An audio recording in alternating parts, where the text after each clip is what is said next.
अगर मेरी तरह आप भी प्लांट्स के शौकीन हैं और आपको भी गार्डनिंग का बहुत ज़्यादा क्रेज़ है, तो आपको बहुत अच्छे से पता होगा कि रेनी सीज़न आपके प्लांट्स के लिए कितना इम्पॉर्टेंट है। और उतने ही इम्पॉर्टेंट कुछ काम हैं जो आपको अपने प्लांट्स पर इस रेनी सीज़न में ज़रूर कर लेने चाहिए ताकि आपके प्लांट्स की ग्रोथ बूस्ट हो जाए।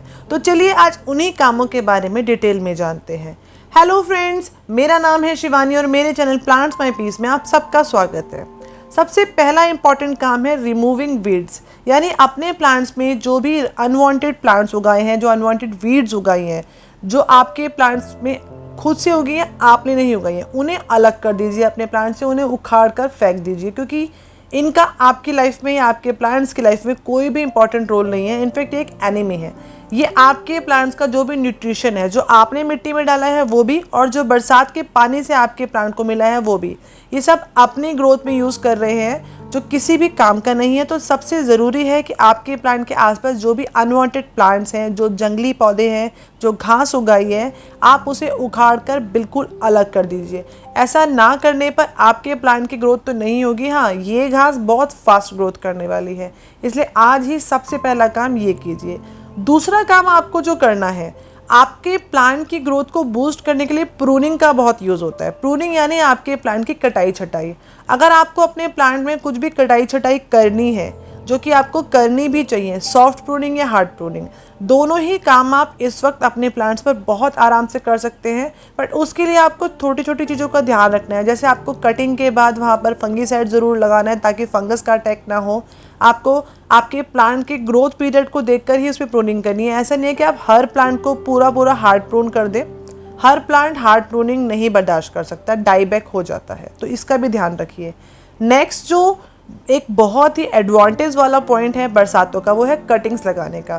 देखिए, आप प्रूनिंग तो कर ही रहे हैं, तो जो भी कटिंग आपकी निकल रही है उस कटिंग को आप आराम से एक नए सॉइल मिक्स में, एक नए पॉटिंग मिक्स के अंदर लगा दीजिए। और अगर आप ये वाला मेथड यूज़ करते हैं तो वो कटिंग बहुत अच्छे से ग्रो भी करने वाली है। आप यहाँ देखिए, मेरी नाग चंपा की कटिंग में छोटे छोटे लीव्स आ चुके हैं। मेरे रोज़ प्लांट की कटिंग में भी थोड़ी थोड़ी ग्रोथ दिखने को मिल रही है। तो इस टाइम पे अगर आप कटिंग लगाते हैं तो उसके सक्सेसफुल होने के चांसेस बहुत ज़्यादा बढ़ जाते हैं। इसलिए बरसातों के टाइम का, रेनी सीज़न का बेस्ट यूटिलाइज़ कीजिए और अपने लिए नए प्लांट्स तैयार कर लीजिए। कटिंग्स लगाने का ये बेस्ट पीरियड है। आप स्प्रिंग सीज़न में या रेनी सीज़न में कटिंग लगाते हैं तो उसके सक्सेस रेट हमेशा नॉर्मल सीज़न से ज़्यादा होते हैं, क्योंकि नॉर्मली बहुत सर्दी या बहुत गर्मी में प्लांट ग्रो नहीं कर पाते हैं। इनफैक्ट उनका सर्वाइव करना भी मुश्किल हो जाता है। तो कटिंग्स लगाने के लिए आपके पास ये बेस्ट पीरियड है। आप इस टाइम अपने प्लांट्स की नई नई कटिंग्स लगाकर नए नए प्लांट्स ग्रो कर सकते हैं। आपके प्लांट्स भी मल्टीप्लाई हो जाएंगे और आप कहीं और से कटिंग लाकर एक नया प्लांट भी बना सकते हैं।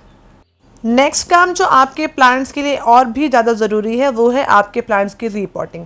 देखिए, आपके प्लांट्स रीपॉटिंग के टाइम शॉक में चले जाते हैं, लेकिन अगर आप इस सीज़न में उनकी रीपॉटिंग करते हैं ना, तो उनको इतना शॉक नहीं लगता है जितना उनको नॉर्मली एक ऐसे एटमॉस्फेयर में लगता है जब उनके लिए सर्वाइव करना ही मुश्किल होता है। जैसे अगर आपका कोई प्लांट सर्दियों में ग्रो करता है और आप उसको बहुत गर्मी में रिपोर्ट कर देते हैं तो वो प्लांट पक्का मर जाएगा। और अगर आपका कोई प्लांट सर्दियों का नहीं, गर्मियों का है और आप उसको बहुत सर्दी में रिपोर्ट कर देते हैं तो भी उसके मरने के चांसेस बहुत ज़्यादा हैं। इसलिए एक ऐसा सीज़न जब टेम्परेचर नॉर्मल होता है, 20 to 30 डिग्री के बीच में होता है, 20 to 25 डिग्री के बीच में होता है, जो कि रेनी सीज़न है या स्प्रिंग सीज़न है, उस टाइम अगर आप अपने प्लांट को रिपोर्ट करते हैं तो वो बहुत अच्छे से अपने आप को एडजस्ट कर पाता है, क्योंकि उसको अपने आप को सर्वाइव करने के लिए स्ट्रगल नहीं करना पड़ रहा होता है। वो हेल्दी एटमॉस्फेयर में होता है और आराम से ग्रो कर रहा होता है। इस टाइम पर आप जब भी चाहें अपने नए प्लांट्स ला रहे हो या आपके पुराने प्लांट्स हो, आपके प्लांट्स रूट बॉन्ड हो चुके हैं, रूट रॉट हो चुके हैं, कोई भी इशू आपके प्लांट्स के साथ है, तो आप उनको आराम से कुछ प्रिकॉशंस के साथ रीपॉट कर सकते हैं।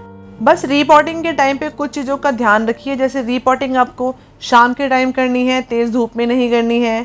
आपको आपके प्लांट्स का रूट बॉयल है उसको नहीं छेड़ना है। आपका रूट बॉल अगर छेड़ देते हैं तो रूट्स डिस्टर्ब हो सकती हैं।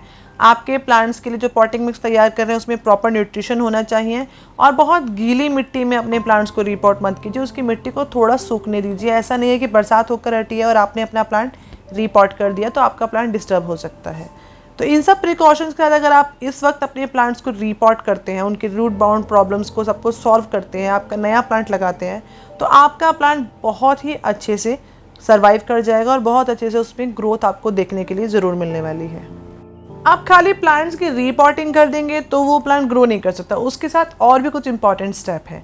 जैसे ये बेस्ट टाइम है आपके प्लांट्स को न्यूट्रिशन प्रोवाइड करने का। देखिए बारिश में बहुत ज़्यादा ऐसा होता है कि बहुत तेज़ बारिश होती है, बहुत सारा पानी आता है, तो आपके प्लांट्स का न्यूट्रिशन ड्रेन आउट हो जाता है, क्योंकि बार बार पानी आपके ड्रेनेज होल से बाहर निकलता है और उसके साथ में न्यूट्रिशन भी बह जाता है। तो अपने प्लांट को इस टाइम पे न्यूट्रिशन ज़रूर प्रोवाइड कीजिए, क्योंकि ये उसका ग्रोइंग पीरियड है। अगर उसका न्यूट्रिशन सफिशिएंट होगा तो वो ग्रो भी बहुत अच्छे से करेगा।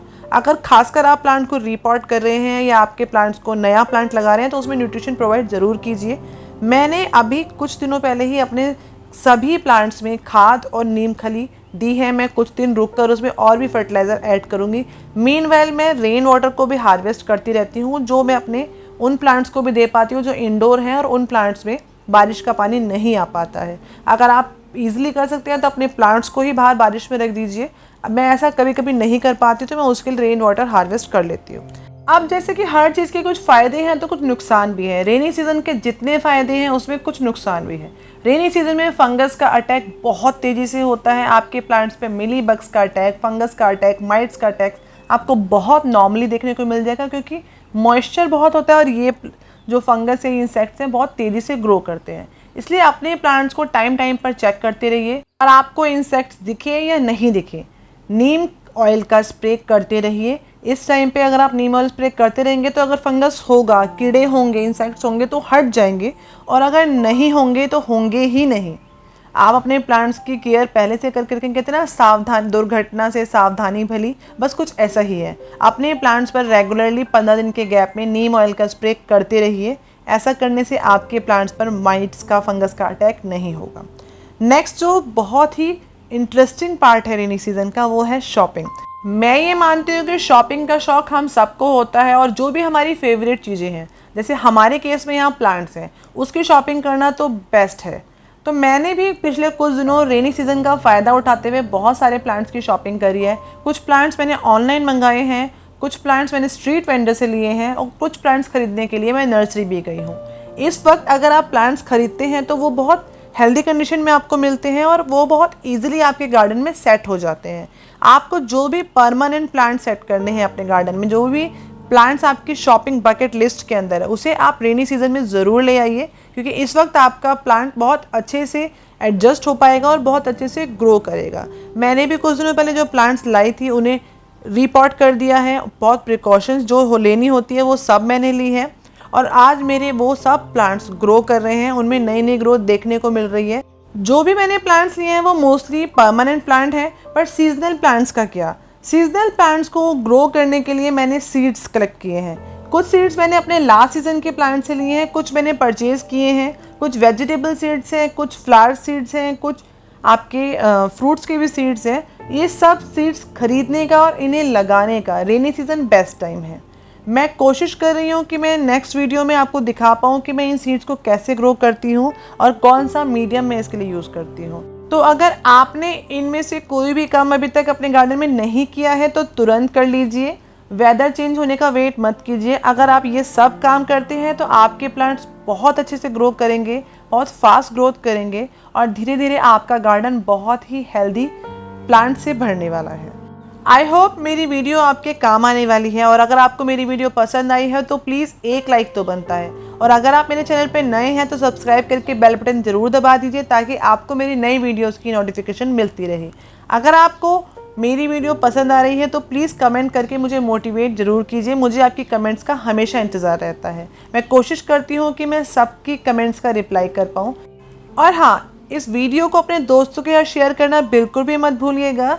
हो सकता है ये इन्फॉर्मेशन उनके गार्डन में काम आए और वो आपको थैंक यू बोले। चलिए फिर मिलते हैं एक नई इन्फॉर्मेशन के साथ, एक नई वीडियो के साथ। तब तक के लिए हैप्पी गार्डनिंग।